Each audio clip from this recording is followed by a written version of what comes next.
रुपये का परिवर्तनीयता से मतलब समझ में आ गया था ना कि मेरा रुपया है डॉलर में तुरंत कन्वर्ट हो जाए। ठीक है, हम बोले थे कि 1 रुपया बराबर इंडोनेशिया में 184 रुपया हो जा रहा है, जबकि अमेरिका में 1 डॉलर बराबर 60 रुपया हो रहा है। तो रुपया मेरा ही है। इंडोनेशिया गए थे 184 हमको मिला और अमेरिका गए तो हमको 60 रुपया देना पड़ा। पूंजीगत में क्या होगा? ऋण की वसूली, ऋण की वसूली। दूसरा अन्य प्राप्तियां, अन्य प्राप्तियां।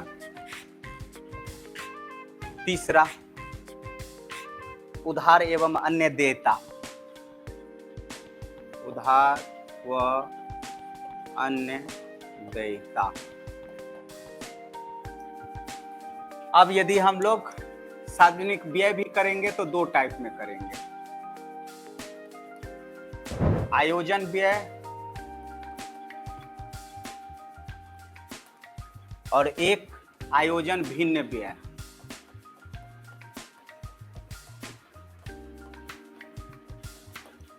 भिन्न व्यय क्लियर? आयोजन भी करेंगे तो 2 तरीके से व्यय करेंगे, राजस्व खाते पर व्यय और दूसरा पूंजीगत खाते पर व्यय।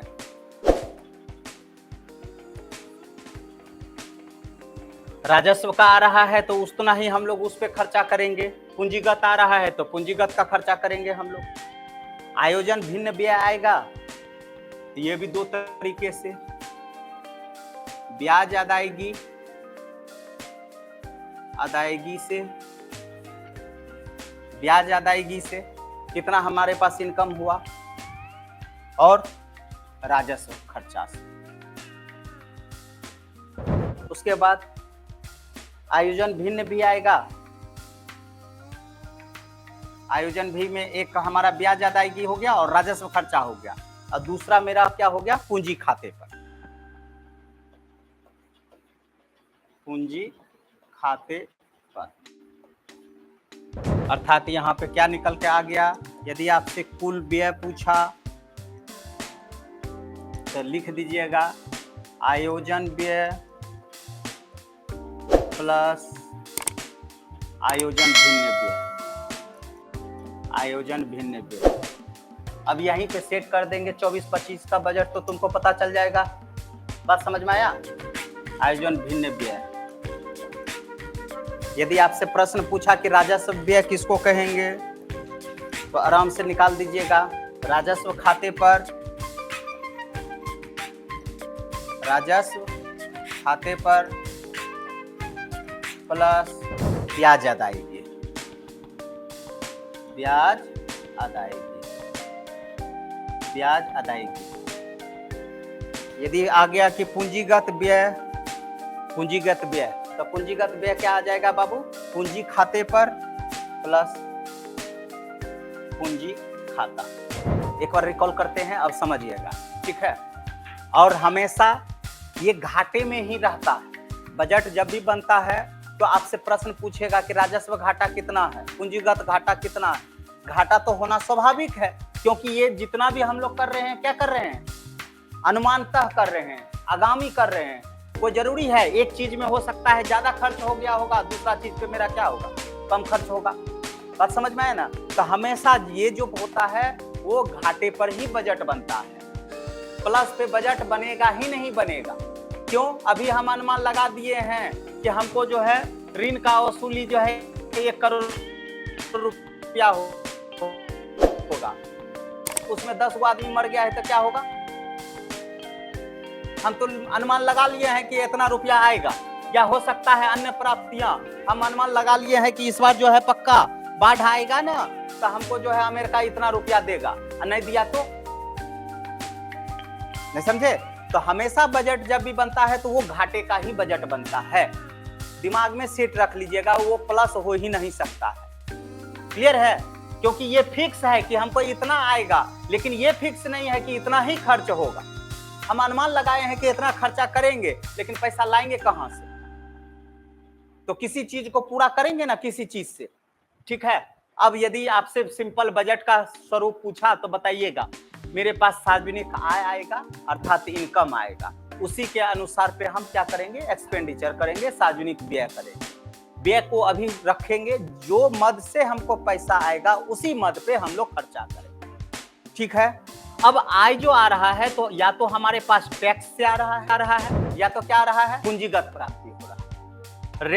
रेवेन्यू वाला में आ रहे हैं तो दो तरीके से है, एक तो कर राजस्व है, दूसरा कर भिन्न राजस्व। कर राजस्व भी बोलेंगे तो दो तरीके से मिलेगा, या तो आप डायरेक्ट टैक्स जमा किए होंगे या तो इनडायरेक्ट टैक्स जमा किए।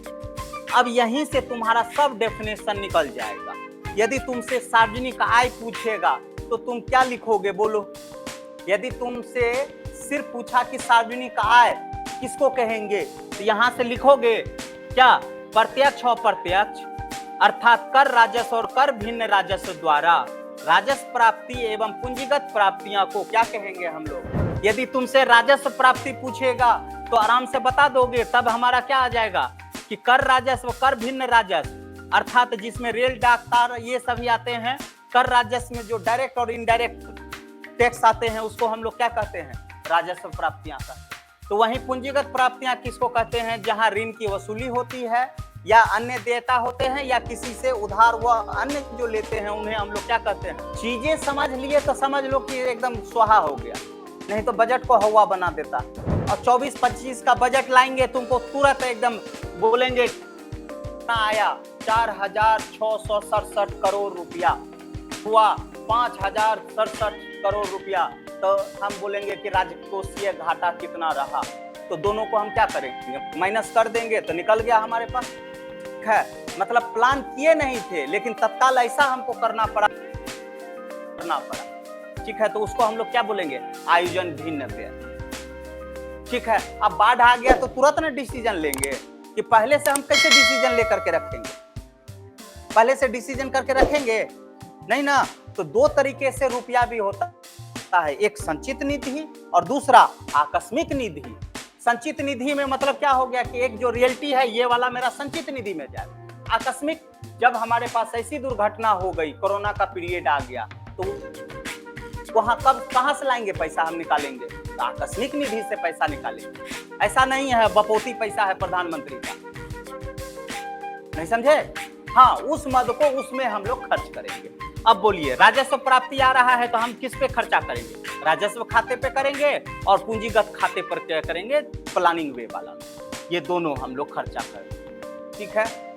तीसरा, आयोजन भिन्न हो रहा है तो ब्याज अदायगी अर्थात इधर जो हम लोग ले रहे थे ब्याज पर जो किसी से लिए थे तो उसको देंगे कि नहीं देंगे, कि लेकर के खाली सोने वाली व्यक्ति है, देना भी है ना। तो वही ब्याज अदायगी अब लिए थे, हो सकता है 3% में लिए थे, उस समय सिचुएशन ऐसा हो गया कि हमारे पास क्या आ गया है, इन्फ्लेशन आ गया है। भले हम दे तो रहे हैं 3 रुपया लेकिन वैल्यूएशन कितना का जा रहा है, 5 रुपया का मान लो, है कि नहीं। तो ऐसा भी सिचुएशन हो सकता है कि रुपया का वैल्यू कितना हो रहा है तो उस अनुसार, ठीक है। और पूंजीगत घाटे पर तो जहां से हम पैसा लिए वहीं पे हम खर्चा कर दिए। क्लियर है, आराम से बोलो बाबू, ठीक है। अब यहाँ टैक्स, अब जैसे उधार लिए हैं किसी से तो ये खर्चा करिएगा, जब ब्याज आएगी और राजस्व खर्चा से हम ला करके दिए, यहाँ से उसको दे दिए, पूर्ति कर दिए, ठीक है।